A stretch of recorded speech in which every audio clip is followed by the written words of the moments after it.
Hoy, viernes 14 de agosto, la Iglesia celebra la memoria litúrgica de un gran santo del siglo XX, cuyo nombre vamos a obviar aún. Me vais a permitir que comience con el testimonio del padre Humberto. El padre Humberto, en el año 1945, era un jesuita que durante la Segunda Guerra Mundial había estado destinado en una de las dos ciudades de Hiroshima y Nagasaki, en concreto en Nagasaki, donde estalló la bomba atómica. Durante la Segunda Guerra Mundial, dos ciudades japonesas fueron destruidas por las bombas atómicas. En Nagasaki, como resultado de la explosión, todas las casas de un radio aproximado de 2,5 kilómetros del epicentro de la bomba fueron destruidas.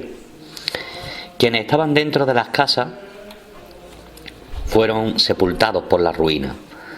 Los que estaban fuera murieron quemados vivos.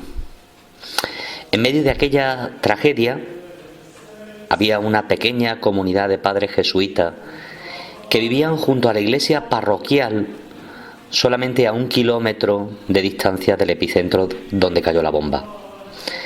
Eran jesuitas misioneros procedentes de Alemania que servían al pueblo japonés. Como los alemanes eran aliados de los japoneses, le habían permitido quedarse allí. La iglesia que estaba junto a la casa donde vivían los jesuitas quedó por completo destruida. Sin embargo, la residencia de los jesuitas había quedado en pie y los miembros de aquella pequeña comunidad de jesuitas sobrevivieron. Ninguno de aquellos jesuitas tuvieron efectos posteriores por la radiación. Ni perdieron el oído, ni perdieron el olfato, ni tuvieron otra enfermedad o efecto secundario. Cuenta el padre Humberto, que fue uno de los jesuitas que sobrevivió en aquella casa en Hiroshima, que él tenía 30 años cuando explotó la bomba atómica y después ha vivido otros 33 años gozando de buena salud. Él contó su experiencia de Hiroshima durante el Congreso Eucarístico que se celebró en el año 1976 en Estados Unidos, en Filadelfia.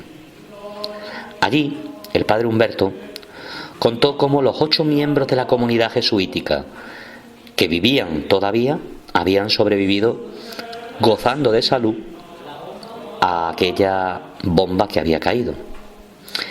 El padre Humberto había sido examinado e interrogado por más de 200 científicos que fueron incapaces de explicar cómo él y sus compañeros habían sobrevivido a aquella catástrofe sin padecer consecuencias de salud.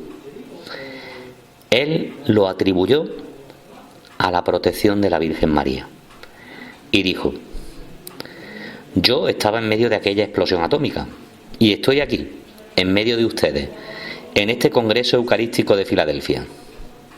Estoy vivo y sano. No me afectó la destrucción. ¿Y saben por qué? Pues él explicó que en aquella casa solamente había una cosa que las diferenciaba del resto. Todos los días rezábamos el rosario en casa. En otra ciudad, también devastada por la bomba atómica, en Nagasaki, San Maximiliano María Kolbe había establecido allí un convento franciscano que de igual manera había quedado intacto. Aquellos hermanos franciscanos dicen que habían quedado protegidos gracias a la protección de la Virgen, porque allí ellos también rezaban diariamente el Santo Rosario. Pues como comprenderán, hoy la Iglesia celebra la memoria de ese presbítero franciscano y mártir, San Maximiliano María Kolbe, que tal día como hoy, un 14 de agosto de 1941, moría entregando la vida. Dicen que amar es la manera más intensa de vivir. Pues yo hoy, Señor, que me pones el testimonio de este gran santo delante de mi mirada, un gran devoto de María Santísima, de la Inmaculada, que incluso pues fundó un periódico dedicado a divulgar pues la devoción a la Santísima Virgen. Quiero también que en mi rato de oración, en víspera de esta fiesta de la Asunción de María que celebraremos mañana, poner mi vida en tus manos, Señor. Y dado que soy débil y frágil y que a mi alrededor se suscitan problemas, dificultades que amenazan mi vida, quiero cogerme poderosamente a la intercesión materna de la que tú me has querido legar como madre y a sus cuidados me has querido encomendar. Era el 14 de agosto de 1941 cuando Maximiliano María Kolbe entregaba su vida en un campo de concentración. La escena podemos resumirla de la siguiente manera. Un día un preso se fugó del campo de concentración donde estaba Maximiliano con otros compañeros. La ley alemana había establecido que por cada preso que se fugara del campo de concentración tenían que morir 10 de sus compañeros. Y comenzaron el sorteo. 1, 2, 3, 4, 9, 10. Y al que le iba correspondiendo el número 10 era puesto en un lugar aparte para echarlo a un sótano donde moriría de inanición, de hambre.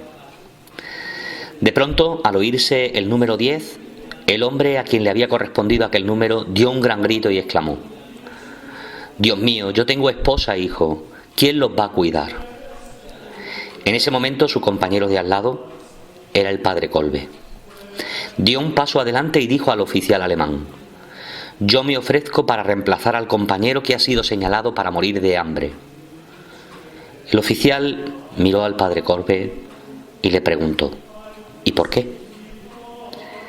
El padre Kolbe dijo: «Es que él tiene esposa e hijo que lo necesitan. Yo en cambio estoy soltero y solo, y nadie me necesita». Aquel oficial dudó por un momento y enseguida respondió: «Aceptado». Y el prisionero Kolbe fue llevado con sus otros 9 compañeros a morir de hambre en aquel subterráneo donde los sepultaron en vida. Aquellos tenebrosos días fueron de angustia y de agonía continua. El santo sacerdote animaba a los demás, rezaba con ellos. Poco a poco van muriendo sus compañeros y al final, después de bastantes días, solamente él queda con vida. Cuando los guardias necesitan aquel local para otros presos que van llegando al campo de concentración, cogen al padre Kolbe desvalido y le ponen una inyección de cianuro que acaba por quitarle la vida. Era el 14 de agosto de 1941. Maximiliano Kolbe. Un ejemplo de caridad. Un ejemplo de amor al prójimo. Es el legado de los santos. Él sí que hizo vida el Evangelio en su carne. ¿Cuántas veces aquel sacerdote habría predicado sobre la excelencia, la grandeza de la redención que se produce por la vida entregada de nuestro Señor?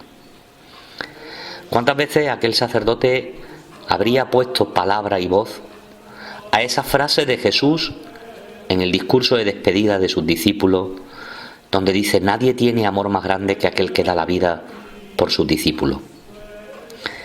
Este hijo de María, este sacerdote franciscano, ¿cuántas veces no habría predicado sobre la necesidad de gastar la vida y de entregar la vida por amor? Hasta que llegó el momento, en aquel año de 1941, donde él mismo vivió, sin decir palabras, lo que significa entregar la vida, y entregarla por un judío, que asistió a su canonización, llevando la ofrenda junto con su esposa y sus hijos. Seguramente aquel judío, al recordar a San Maximiliano Kolbe,